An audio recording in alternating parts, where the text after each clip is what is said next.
اعوذ باللہ من الشیطان الرجیم، بسم اللہ الرحمن الرحیم، السلام علیکم ورحمۃ اللہ وبرکاتہ۔ مومن کا بھائی ہے، لہٰذا نہ اس پر ظلم کرتا ہے نہ اس کا حق مارتا ہے، یعنی مومن کی حق تلفی نہیں کرتا۔ اور ویسے بھی مومن امانت دار ہوتا ہے، ایمان اور امانت دونوں کی روٹ تو ایک ہی ہے، تو ایمان امانت داری کے بغیر نہیں ہو سکتا۔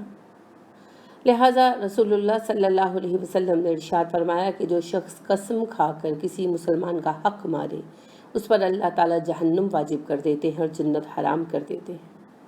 ایک صاحب نے سوال کیا کہ اللہ کے رسول صلی اللہ علیہ وسلم، خواہ وہ کوئی معمولی چیز ہی کیوں نہ ہو، آپ صلی اللہ علیہ وسلم نے ارشاد فرمایا، ہاں چاہے وہ پیلو کے درخت کی ایک ٹہنی ہی کیوں نہ ہو، یعنی ایک بیکار قسم کی جھاڑی کی ایک ٹہنی جو ہے اس کے برابر بھی حق اگر کسی نے کسی کا مارا، اور حلف کھا کر کہتے ہیں نا کہ سوال ہی پیدا نہیں ہوتا کہ ہم اس کو کچھ دیں، اس کو تو وراثت میں سے کوئی حصہ ملے گا ہی نہیں، اس طرح کی باتیں ہم کر دیتے ہیں قسمیں اٹھا کر۔ تو ایک تو حق مارنا جرم ہے اور اس پر اللہ کو گواہ بنانا، تو پھر اس کی سزا کیا ہے؟ جنت حرام اور جہنم واجب۔ ام سلمہ رضی اللہ تعالیٰ عنہ کہتی ہے کہ رسول اللہ صلی اللہ علیہ وسلم نے فرمایا، تم لوگ میرے پاس مقدمات لے کر آتے ہو، بعض اوقات ایک آدمی دوسرے سے زیادہ چڑ زبان ہوتا ہے، میں اس کے حق میں فیصلہ کر دیتا ہوں، اس طرح میں جو کسی کو حق دلاؤں وہ اسے نہ لے، کیونکہ اس طرح تو میں سے آگ کا ایک ٹکڑا دلا رہا ہوں۔ اور کیا آپ نے؟ ابو موسیٰ اشعری رضی اللہ عنہ کا ایک زمین کا مقدمہ چل رہا تھا رسول اللہ صلی اللہ علیہ وسلم کی وفات کے بعد، تو دو صحابہ کی کھیتوں کے درمیان کی زمین تھی، تو دونوں کا اس پر دعویٰ تھا کہ میری ہے۔ تو اما عائشہ صدیقہ رضی اللہ تعالیٰ عنہ سے ویسے ملنے گئے تو یہ بات زیر بحث آئی، تو اماں نے کہا آپ چھوڑ دیجئے اس زمین کو، ہو سکتا ہے کہ اس کا دعویٰ کسی حد تک سچا ہو اور کوئی چھوٹا موٹا حصہ اس کا بیچ میں آ جائے اور آپ پر قیامت کے دن توپ بنا دیا جائے اور آپ کو اس کا وزن اٹھانا پڑے۔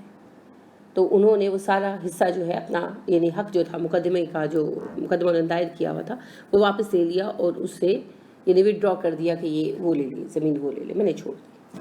اس حد تک صحابہ احتیاط کرتے تھے، حالانکہ مقدمہ جھوٹا نہیں تھا، دونوں کو تھا کہ بھئی یہ میری زمین ہے، جیسے شبہ ہو جاتا ہے۔ تو اب اس میں فیصلہ کرنا تھا، عدالت جو فیصلہ کرتی وہ درست ہوتا، لیکن احتیاط کا عالم یہ کہ ام عائشہ صدیقہ رضی اللہ تعالیٰ عنہ نے فوراً کہا کہ اگر عدالت کے فیصلے میں تھوڑی بہت غلطی ہو گئی کہیں آپ پھنس ہی نہ جائیں، اور انہوں نے فوراً اس مقدمے کو ختم کرا دیا۔ اس قدر صحابہ میں احتیاط پائی جاتی تھی۔ تو آج ہم لوگ قسمیں کھا کر ایک دوسرے کو محروم کرتے ہیں، خاص طور پر عورتوں کا حق جو ہے وراثت کا ہم کھا جاتے ہیں۔ رسول اللہ صلی اللہ علیہ وسلم نے کہا کہ اے اللہ، دو کمزوروں کے بارے میں تیری مدد کو گواہ بناتا ہوں، کہ ان کے تجھے گواہ بناتا ہوں کہ تم کی مدد کر، ایک یتیم اور دوسرا عورت۔ تو عورت کو محروم لرز کر دینا بڑی آسان بات ہے کہ بہن ہے نہیں حصہ دیا، بیٹی ہے نہیں حصہ دیا، جہیز دے دیا تھا بھی تمہیں، کس نے کہا تھا جہیز تو مت دو، جہیز حصہ دو، تو ان کے حصے کو روک لینا، یہ سارا کچھ جو ہے اسی میں آ جاتا ہے۔ اور اس کے علاوہ خاص طور پر کسی بھی طریقے سے کسی کو اس کے حق سے محروم کرنا، اس کے مال پر قبضہ کرنا، اور یہ چیزیں آج کل بہت عام ہیں، عدالتوں میں، دیوانی مقدمات میں یہی کچھ ہوتا ہے، سارے مل کر ایک بندے کا مال کھا جاتے ہیں اور سب کو پتہ ہوتا ہے کہ ہم فراڈ کر رہے ہیں۔ تو تم ہی کہہ دو یہی انداز مسلمانی ہے، تبھی تو مسلمانوں کا یہ حال ہے، ہم اپنی ایک دوسرے کی لیگ پولنگ کرتے ہیں اور پوری دنیا ہمیں جوتے مار رہی ہے۔ تو مومن کے لیے صرف خیر خواہ ہوتا ہے، الدین النصیحہ، دین صرف خیر خواہی کا نام ہے۔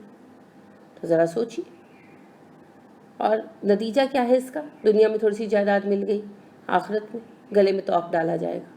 جس نے کسی کی زمین کا ذرا برابر حصہ لیا، گلے میں توق ڈالا جائے گا، کپڑا ہے جو چیز ہے وہ توق بنا کر گلے میں ڈالا جائے گا۔ اور رسول اللہ صلی اللہ علیہ وسلم نے ایسے لوگوں کے لیے شفاعت سے بھی انکار کر دیا۔ آپ نے کہا کوئی میرے پاس اس حال میں مت آئے کہ اس کے کندھے پر دوسرے کا کپڑا لدا ہوا ہو اور لہرا رہا ہو، اور پھر وہ آ کر کہے کہ اللہ کے رسول صلی اللہ علیہ وسلم پر شفاعت کر دیجئے، تو میں کہوں گا میں کچھ نہیں کر سکتا، میں دنیا میں تمہیں بتا رہا تھا۔ اور اسی طرح آپ نے کہا کسی کے کندھے پر اونٹ لدا ہو، کسی کے کندھے پر بکری لدی ہو، بہت ساری چیزیں گنوائی آپ نے۔ تو بات یہ ہے کہ کسی کا حق کسی کے سر پر ہو تو روز قیامت پھنس جائیں گے۔ آپ صلی اللہ علیہ وسلم نے ارشاد فرمایا، لوگوں ایک دوسرے کے ساتھ معاملے درست کر لو اسی دنیا میں، اس دن کے آنے سے پہلے جس دن کسی کے پاس درہم و دینار نہیں ہوں گے، اس نیکی سکہ چلے گا نیکی، اولاً تو نیکیاں بہت کم ہیں، اور جو چند گنتی کی نیکیاں ہیں کیا وہ دے دی جائیں گی؟ یاد رکھیے وہ حدیث اسی یعنی پوائنٹ آف ویو سے دیکھیے کہ آپ صلی اللہ علیہ وسلم نے جب پوچھا کہ مفلس کون ہے، صحابہ نے کہا جس کے پاس درہم و دینار نہ ہو. آپ صلی اللہ علیہ وسلم نے کہا نہیں، میری امت کا مفلس وہ ہے کہ روز قیامت اس طرح آئے گا کہ اس کے ساتھ نیکیوں کے پہاڑ ہوں گے، پہاڑوں جیسی نمازیں، پہاڑوں جیسے صدقات، پہاڑوں جیسے عمرے اور حج، مگر دوسروں پر اس کے حقوق ہوں گے. تو کوئی کہے گا اس نے مجھے گالی دی تھی، کوئی کہے گا اس نے میرا قرض ادا نہیں کیا، کوئی کہے گا اس نے میری زمین دبا لی، کوئی کہے گا اس نے مجھے تھپڑ مارا. تو وہ سارا کچھ ادا کیا جائے گا، یہاں تک کہ لوگوں کے حقوق کی ادائیگی کے سلسلے میں نیکیاں ختم ہو جائیں گی، اور ابھی حقوق رہتے ہوں گے تو وہ حقوق کے بدلے میں گناہ اس کے کھاتے میں ڈال دیے جائیں گے، اور ان کے گناہوں کے سبب سے جہنم میں جائے گا. تو یہ جو چھوٹی چھوٹی چیزیں لے کر ہم بھول جاتے ہیں نا، اچھا دے دیں گے، کیا ہے 5 روپے تو ہیں، 2000 روپے تو ہیں، 500 روپے سے اگلا کنگلا تھوڑی ہو جائے گا، دے دیں گے. تو یہ ساری چیزیں جو ہے نا یہ اکٹھی ہوتی جاتی ہیں.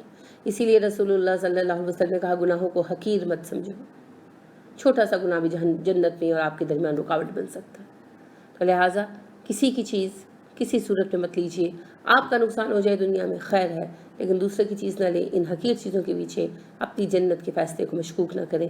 اللہ رب کریم ہمیں توفیق عطا فرمائے.